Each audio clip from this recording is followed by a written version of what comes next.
A cruel end to the season for Gloucester after a heartbreaking result in Bilbao and probably a performance which sums up the season, a fantastic start but couldn't hang on when it mattered most. It was a great first half for Gloucester. Pre-match my biggest concern was the breakdown and how Gloucester would nullify the threat of Cardiff's back row, but the power of Ackermann and Polledri in the tight gave no opportunities for the Blues to jackal.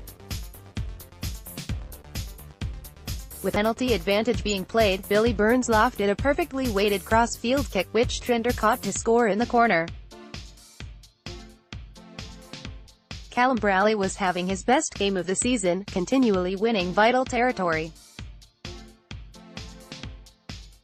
The first controversial decision from Garces. Great interplay from the forwards before Honeck drew the last defender and offloaded brilliantly to Ludlow. Garces said no and didn't even go to the TMO, however, on replays the pass looked flat at the worst.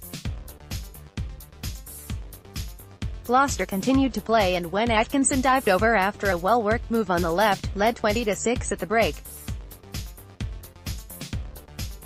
Billy Burns of Gloucester Rugby breaks through a 14-point lead at halftime. Should have been enough, but it wasn't.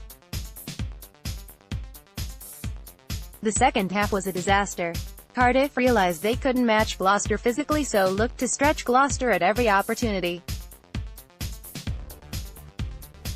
The cover defense of the back three wasn't good enough. Woodward had a rare poor game, and Callum Bradley didn't cover the ground behind the defensive line. This led to Cardiff's first try.